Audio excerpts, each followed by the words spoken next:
We have a good question from Alex. In Now What? Which makes me happy. He mentions a book that no one actually has ever read, which is my favorite book by you.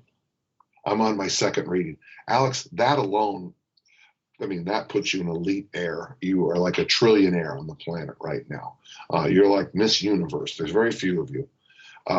You discuss the sex drive movements being done for 15 to 25 reps, and the thrive movements operate in a different range.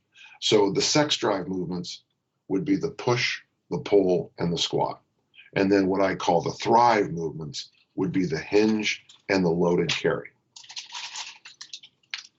My question is, rather than planning workouts weeks and months in advance, which I think is insane, what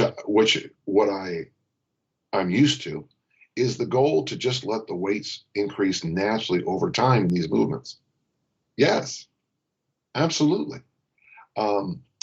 You in the beginning, when you do 3 sets of 8 in the push, pull, and squat, you're going to find yourself bounding up quite quickly in load. But then all of a sudden it's going to and ease out, which means you're going to have to slide into a different rep scheme, maybe 3 sets of 5. And pretty soon that's going to slow down. Then you'll flip over to 5 sets of 3. And then pretty soon you'll get bored with that and go back to 3 sets of 8.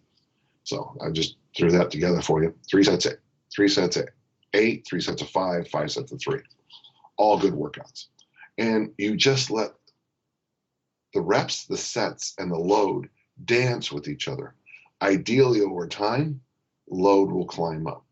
Do I just pick a rep range for the day and then decide as I go how heavy the weight the day should be? That's actually not a bad way either. I have a little, with easy strength, I have a little set of numbers called 5, 3, 2. And a set of 5, and then you go heavier, set of 3, and then you go heavier, and you have to make a double. And what I found is that sometimes that 3 was all over the place. And sometimes the 3 was so easy, I could really go up to a heavier double. So I am a believer of letting the day determine the load. We have good days and bad days. I think about 1 out of 5 workouts is going to be pretty good. And then 1 out of 5 workouts is going to be pretty bad. And the other 3 are just, normal days. So in a 2-week period, you might have 2 great workouts. In a 2-week period, you might have 2 bad workouts. My idea is just, that's what happened. Don't worry about it. As long as you keep a view of 5 years or 10 years, those small bad days, those small good days, all they do is accumulate up over the time.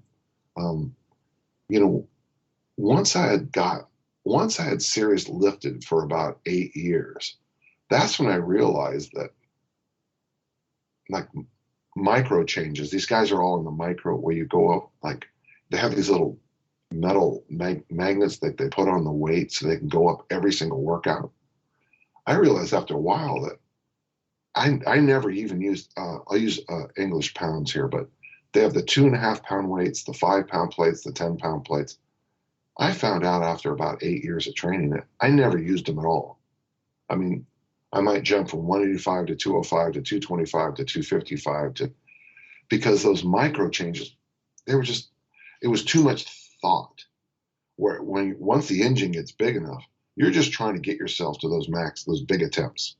I don't know how much that helped, but this is a good question, and I'm glad you're reading the book.